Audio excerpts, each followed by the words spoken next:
नामदेवांना प्रत्यक्ष पांडुरंगाने सांगितलं की हे नामा, तू वर्षातून 2 दिवस जरी माझ्याकडे आला आणि तू जर व्रत केले हे 2, तर जन्म मरणाच्या फेऱ्यातून मुक्त होताल तुम्ही. प्रत्येक संताला सांग, हे भगवंतानं प्रत्यक्षात सांगितलं. आणि ते 2 दिवस म्हणजे आषाढी वारी म्हणजेच आषाढी एकादश आणि कार्तिकी एकादश या 2 दिवशी भगवंताने सांगितले की प्रत्यक्षात व्रत करा आणि माझं नामस्मरण करा, सगळ्या कष्टातून मुक्तता होईल. तर मित्रांनो, आजच्या व्हिडिओमधून पाहणार आहोत आपण की नक्की आषाढी एकादश कोण आहे, नक्की उत्पत्ती कशी झाली आणि फलप्राप्ती काय. सुंदर अशी माहिती आहे. आपण पंढरीच्या पांडुरंगाचे वारकरी आहात. जर आपण एकादशीचा उपवास धरत असताल तर हा व्हिडिओ नक्की पहा आणि शेअर करा. जीवनामध्ये बदल घडविणारी माहिती आणि जय हरी विठ्ठल अशी कमेंट जरूर द्या. मी हनुमंत पवार धारकरी, तुम्ही पाहताय मराठी मोटिवेशनल हिस्ट्री चॅनल. तर मित्रांनो, सगळ्या व्रतामध्ये एकादशी व्रत हे अतिशय महत्त्वपूर्ण आहे की आपलं शास्त्र सांगतंय की एकादशीचं व्रत करणं म्हणजे तपस्या करणं आहे. तुम्हाला दुसरीकडे कुठेही जाण्याची गरज नाही. आणि एकादशीचा जन्म म्हणजे भगवंताच्या शरीरातून झालेला आहे. जो व्यक्ती मनापासून एकादशीचं व्रत करील त्याला वरदान आहे, यज्ञ आणि तपाचं फळ त्याला मिळणार. भगवंताच्या जवळ जाण्यासाठी एकादशीचं व्रत करावं लागतं. अहो, आपलं शास्त्र सांगते की तुमचं शरीर जेवढं तंदुरुस्त पाहिजे तेवढंच तुमचं मनोबल सुद्धा मजबूत पाहिजे. तुम्ही जर 15 दिवसातून एकदा उपवास केला ना, तुमचं शरीर कमजोर होणार नाही, लक्षात घ्या. पण मन हे मजबूत होणार आणि मनाची शक्ती वाढणार, त्याची एकाग्रता वाढणार. म्हणून तर उपवास करायचा असतो. एकादशीच्या दिवशी भगवंताच्या समोर बसावं आणि भगवंताचं नामस्मरण करावं आणि भगवंताला सांगायचं की माझं व्रत हे तुमच्यासाठी, काही देवाला मागायचं नाही. तर मित्रांनो, ही एकादश देवी कोण आहे अशी रहस्यमय माहिती आपण जाणूया आधी. की मोर नावाचा एक राक्षस होता. हा राक्षस फार बलवान होता.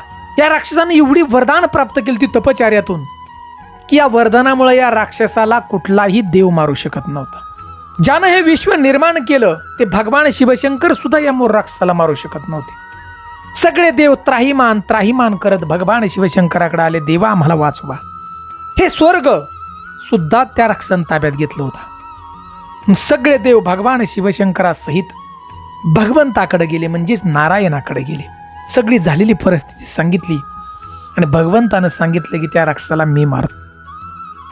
प्रत्यक्षात नारायणानं मोर राक्षस यांच्यामध्ये भयंकर असं युद्ध चालू झालं. अहो, हे युद्ध हजारो वर्ष चाललं होता तरी सुद्धा हा मोर नावाचा राक्षस मरत नव्हता. अक्षरशः भगवंत कंटाळले. 1000 वर्ष युद्ध भगवंतच कंटाळले युद्ध करून करून. आणि भगवंत उत्तराखंडमध्ये बद्रीनाथ आहे ठिकाण, जे धाम आहे बद्रीनाथ, त्या बद्रीनाथाच्या जवळ एका गुफेमध्ये भगवंत त्या ठिकाणी निद्रावस्थित होते, म्हणजे आराम करू लागले त्या ठिकाणी. आता मोर राक्षस भगवंताचा पाठलाग करीत करीत करीत बघत तो आला. त्यानं पाहिलं की भगवंत निद्रावस्थित आहेत. आता भगवंताला मारावं, नारायणला मारावं, झोपेत आहेत असा विचार हा करू लागला. आणि त्याच वेळीस त्याने आपलं गदा उगरली भगवंताला मारण्यासाठी.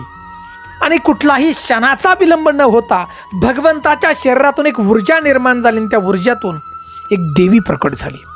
भयंकर तेज, संपूर्ण देवी देवतांची ताकद एकत्र त्या ठिकाणी. आणि त्या देवीनं त्या राक्षसाचा वध केला. आणि नंतर भगवंत ज्यावेळेला झोपेतून जागे झाले त्यावेळी भगवंत त्या देवीला म्हणाले, तू कोण आहेस? सगळे देवी देवता मिळून आम्ही या राक्षसाला मारू शकलो नाही, मग तू कोण आहेस? तुझी उत्पत्ती कुठून झाली? आणि त्यावेळी देवीनं भगवंताला उत्तर दिलं की भगवंता, की मी एक आपली दासी आहे. तुमच्या शरीरातून माझा जन्म झाला, तुमच्या हृदयाच्या करुणेतून माझा जन्म झालाय.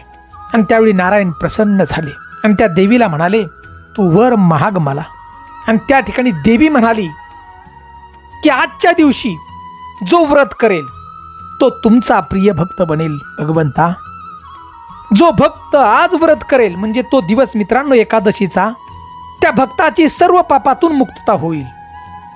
एवढंच नाही, त्या भक्ताला अक्षय फल प्राप्त होणार.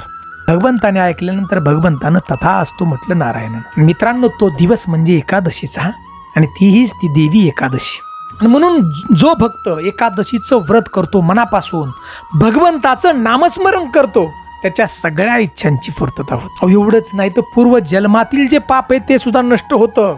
आणि म्हणून आजही आपण पाहतो पंढरीच्या पांडुरंगाचा भक्त वारकरी, आपण वारकरी म्हणतो का नाही, वारकरी कुठलीही एकादश सोडत नाही बघा. म्हणजेच एकादशीचं व्रत करतो आणि भगवंताचं नामस्मरण करतो, मग त्याच्या जीवनातली सगळी दुःख नष्ट होतात हो, सगळ्या इच्छांची पूर्तता होते आणि जन्म मरणाच्या फेऱ्यातून मुक्तता होते. हे जे गुज आहे, हे ज्ञान आहे, प्रत्यक्षात भगवंतानं संत नामदेवांना सांगितलं हो, की ज्यांना 27 वेळा भगवंताचं दर्शन झालं होतं. याचसाठी आज महाराष्ट्रातून म्हणजे आळंदीतून संत ज्ञानेश्वर माऊलींच्या पालखी सोहळ्याबरोबर देहूतून जगद्गुरु संत तुकारामांच्या पालखी सोहळ्यावर लाखो वारकरी पंढरपूरच्या दिशेने निघालेत. कशासाठी? आषाढी एकादशीच्या म्हणजेच आषाढी वारीसाठी, की आषाढी एकाचा उपवास धरायचा आणि भगवंताच्या पायाशी नतमस्तक व्हायचं. म्हणून मित्रांनो, आषाढी एकादशीचा उपवास हा अतिशय महत्वाचा आहे. जसं की नदीमध्ये गंगा नदी असते महत्वाची, तसेच सगळ्या व्रतामध्ये व्रत हे एकादशीचं महत्वाचं असतं. सगळ्या व्रतामध्ये एकादश महत्वाची. ज्यानं हे विश्व निर्माण केलं त्या सगळ्या देवांची ताकद एकत्रित म्हणजे एकादशी देवीच्या स्वरूपात आहे आणि तो दिवसच एकादशीचा. म्हणून मित्रांनो, 6 जुलैला आषाढी एकादशी येते. हा दिवस विसरू नका. या दिवशी आपण उपवास करा, भगवंताचं नामस्मरण करा, सगळ्या इच्छांची आपली पूर्तता होणार आहे बघा. प्रत्यक्षात भगवंतानं सांगितले संत नामदेवांना, विश्वास ठेवा. एवढंच नाही तर मित्रांनो, जर आपण एकादश केली ना, 1 वर्षाची, 3 वर्षाची, 7 वर्षाची, असा जर संकल्प केला आपण, तर त्याचं फळ अधिक पटीने लवकर मिळतं. तुम्ही फक्त 2 ते 3 एकादशी करा, मनापासून, हृदयापासून. ह्या गोष्टी सगळ्या विश्वासावर तुमच्या इच्छांची पूर्तता होणार नक्की.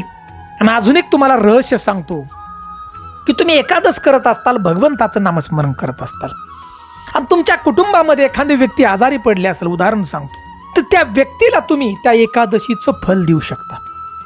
जवळ बसायचं, डोळे झाकायचं आणि म्हणायचं की 2 एकादशीचं फळ मी या सदस्याला देतो, असा संकल्प करायचा. आणि मग पहा, त्या एकादशीचं फळ त्या व्यक्तीला मिळेल, ती व्यक्ती आजारातून बरी होईल.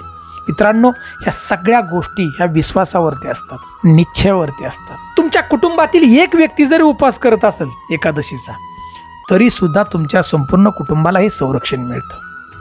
आणि हे प्रत्यक्षात भगवान विष्णूंनी म्हणजे श्रीहरींनी सांगितले, तसं वरदान दिलं एकादशीला. म्हणून तर आज शेकडो वर्षाचा काळ जरी गेला तरी संतांच्यावरती विश्वास ठेवून तुम्ही पाहताय की आळंदीवरून दिंडी निघाली, देहूवरून दिंडी निघाली, लाखो लोक आहेत का नाही, भगवंताचं नामस्मरण करत त्या आषाढी एकादशीच्या दिवसाची वाट पाहतायत बघा. देह त्यांनी डोळ्यासमोर ठेवले. म्हणून आषाढी एकादशीचा उपवास अजिबात चुकू नका. 6 जुलैला आहे, नक्की उपवास करा आणि भगवंताचं नामस्मरण करा. तुमच्या सगळ्या इच्छांची पूर्तता होणार आहे. आणि एकादशीचं उपवास जरी धरत नसताल आपण, तरी धरायला चालू करा. जीवनाचं अंतिम ध्येय नक्की पूर्ण होईल तुमच्या. ही माहिती आवडली तर जास्तीत जास्त शेअर करा. आपल्या घरातल्या कुटुंबातील लोकांना नक्की सांगा ही माहिती. आपल्या मुलाबाळांना सांगा, म्हणजे आपल्या चालीरीती अशाच पुढे चालू राहतील. आणि जय हरी विठ्ठल अशी कमेंट जरूर द्या आम्हाला. जय हिंद, जय महाराष्ट्र.